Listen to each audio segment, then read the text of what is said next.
د پاکستان تحریک انصاف یو ډیر غټ سازش گیر شوی دی. یو داسې صحافي یو داسې بیان جاری کړی دی چې ووري حیران بشي. اور دغه صحافي له صدارتي ایوارډ هم ورکړل شوی و. صدارتي ایوارډ یافته صحافي مزمل یو خپل ویلاګ کې ویل دي د پی ټی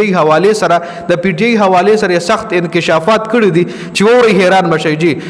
مزمل ویل دي صحافي صدارتي ایوارډ یافته صحافي چې کوم دی مزمل هغه ویل دي چې پاکستان اور انډیا جنگ دوران پی ټی آی وای دا سازش جوړ کړی و چې موږ به 1 لک کسان راجمع شو او موږ به په اډیالا جیل باندې ورشو او د اډیالا جیل نه به عمران خان را رها کو, د اډیالا جیل نه به عمران خان اغوا کو. دا چا دا یو صدارتي ایوارډ یافته صحافي دی چې نوم مزمل دی هغه داسې قسم سټیټمنټ جاری کړی دی. نو آیا د اډیالا جیل دا دومره غټ ډپارټمنټ چې دی دا پولیس چې دی او دا غلطه دومره غټه سکیورټي ده نو تعالی بوتلان ښکاري چې دا 1 لک کسان به راټولیږي او دا 1 لک کسان به راټولیږي نو دا سپیریان خوندل چې په هوا کې به راټولیږي دا هم چرته راټولیږي کنه. نو ولې زمونږ حکومت یا دا کم د پولیس چې کم دی دای به خبرېږي نه. لکه دا یو صحافي دی ته ایوارډ هم د مریم نواز حکومت ورکړی دی, صدارتي ایوارډ ولا ورکړی دی. لکه دا سه غټ صحافي دی د پی ټی آی حواله سره دا بیان جاری کوي چې دا پی ټی آی غټ سازش جوړ کړی و چې کړه د انډیا او پاکستان وای جنگ وای پی ټی آی وای چې مونږ به راټول شو او په جیل به ورشو عمران خان به جیل نه راغوا کو. جی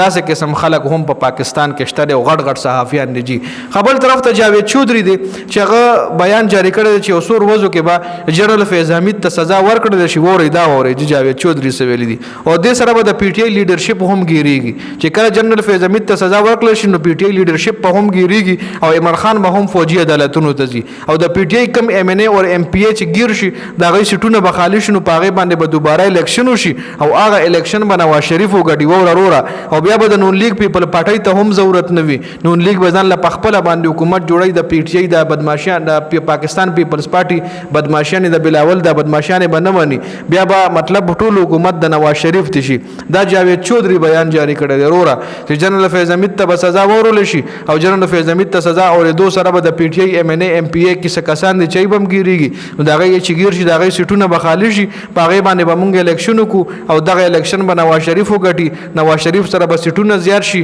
ځان له خپل حکومت جوړ کی بلاول او د نور چې کوم نه دی له به ضرورت نه راځي. دا جاوید چودري دی وروره چې دا هم ځان له یو غټه بلا دا سره چې یو غټ صحافي دی معمولی سړی نه دی او د داسې قسم سټیټمنټ جاری کوي نو پته نه لګي چې زموږ د پاکستان صحافیان د عمران خان په بغوز کې کم حد پورې پروت دي چې داسې سټیټمنټ جاری کوي چې تاسو به حیران شئ. جی لکه څنګه چې صدارتي ایوارډ یافته صحافي مزمل په خپل ویلاګ کې دا خبره کړې و چې پاکستان او انډیا جنگ دوران پی ټی آی سازش جوړ کړو چې موږ به عمران خان د جیل نه غوا کو را رها به کو. جی نو دا یو دوه اهم خبرونه په دې ویډیو کې مې در سره شریک کول د حواله سره تاسو سره لري خپل قیمت رائے موږ سره په کمنټ کې ضرور شریک کړئ.